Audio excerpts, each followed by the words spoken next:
Para saber como aconteceu a expansão marítima, vamos entender primeiro as motivações dessas expansões. Para começar, temos como um dos incentivos a formação de determinados monopólios.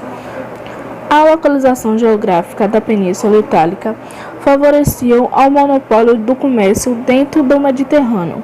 Claro, outros fatores ajudaram a construção desses monopólios, como o fato da região ter sido um dos primeiros lugares do renascimento comercial e urbano, além de ser um centro de desenvolvimento dos saberes humanos durante os anos renascentistas. E aí a gente pode ver que o monopólio dos estados italianos era tão significativo que o primeiro navegador a chegar nas Américas foi o Cristóvão Colombo, que apesar de ser italiano, estava navegando pela Espanha. Ou seja, o conhecimento italiano sobre navegar também deu um belo empurrão em direção às terras desconhecidas. Assim fica claro que, como o monopólio das retas comerciais não tinha muito espaço para a concorrência de outros países. Um outro ponto era a necessidade de novas fontes de metais. Os metais, depois de uma intensa exploração de minas europeias, naturalmente chegou o momento de esgotamento, e dessa forma, esses estados buscaram dar continuidade às suas expansões na procura de metais em outras terras, inclusive na Espanha. Essa necessidade inaugurou o chamado metalismo, que é parte do mercantilismo, uma das marcas da colonização europeia nas Américas. A religião também não ficou de fora do impulsionamento das grandes navegações. Sua participação aconteceu de diversas formas. Lembra que os reformistas protestantes abalaram o mundo religioso europeu? Isso provocou uma intensa reação da Igreja Católica com a Contra-Reforma. Aí veio o Papa Paulo III, estabeleceu a ordem religiosa da Companhia de Jesus. O objetivo era então buscar novos fiéis nas terras recentes descobertas da América, Ásia e África. Isso tudo aconteceu cronologicamente depois das primeiras navegações, mas mesmo em 1517, com Martinho Lutero, as consequências da reforma continuaram motivando as navegações.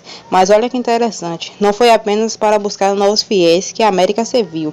Alguns grupos de minorias, meio que indesejados, como os puritanos da Inglaterra, foram enviados para um novo mundo, e foram eles que fundaram as 13 colônias na atual costa leste dos Estados Unidos. O pioneirismo português é um ponto importante quando falamos da expansão marítima. Em primeiro lugar, por conta de sua geografia, podemos dizer que o extenso litoral português foi uma enorme influência para os portugueses se lançarem ao mar. A tradição pesqueira que se desenvolveu devido ao litoral também teve uma enorme importância para a primeira colonização portuguesa, como por exemplo, na conquista de Ceuta, no norte da África, próximo ali no estreito de Gibraltar.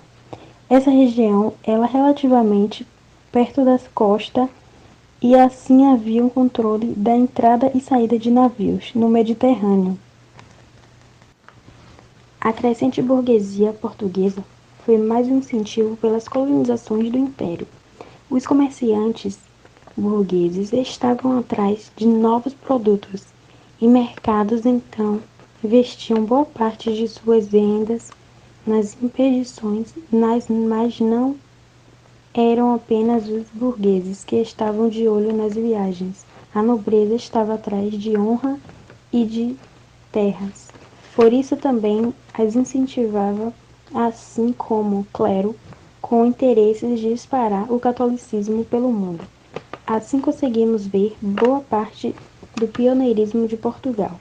É fruto dos objetivos em comum das classes portuguesas em 1383, como uma crise de sucessão em Portugal, já que Fernando I, que era quem reinava na época, morreu sem deixar nenhum herdeiro, homem legítimo, e temos a Revolução de Avis.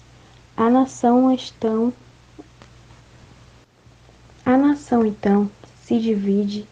A burguesia e o povo apoiaram Dom João I, filho bastardo de Fernando, conhecido como Mestre de Avis, e a nobreza do lado da herdeira, Beatriz, que era casada com Dom João I de Castela, com interesse em uma reunificação com o reino de Castela.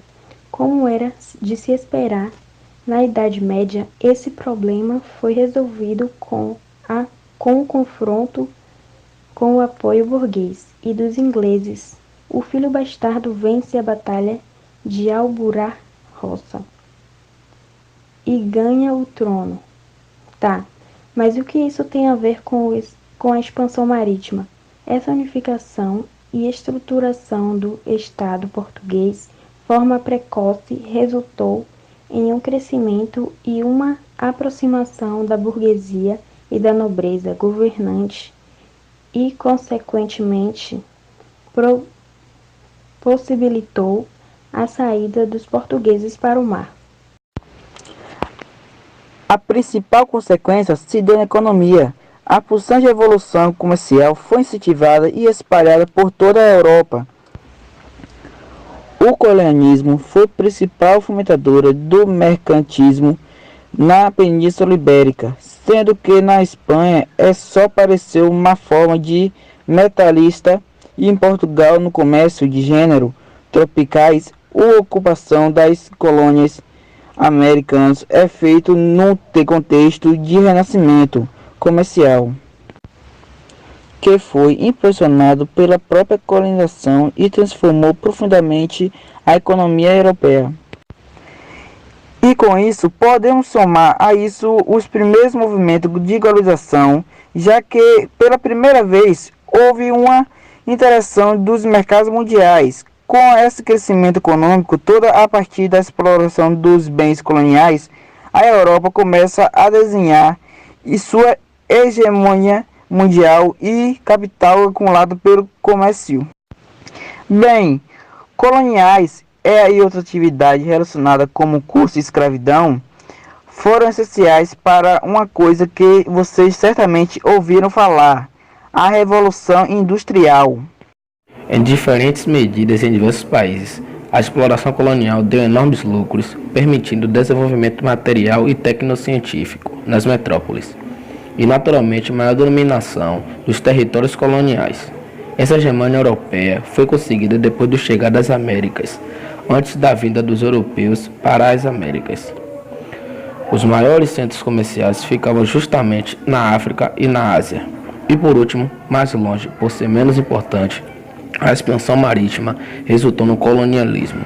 Diferente do que pensamos, o principal produto da expansão marítima não foi nenhuma especiaria, mas sim um complexo sistema jurídico, econômico, social e cultural, desenvolvido durante 400 anos de dominação da América, da África e da Ásia, para justificar e regulamentar as desigualdades e opressões causadas por eles mesmos.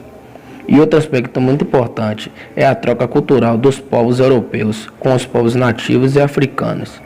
Isso resultou no surgimento de novas culturas nos continentes explorados e modificações no continente europeu. Essa é, sem dúvida, uma das mais significativas consequências da expansão marítima.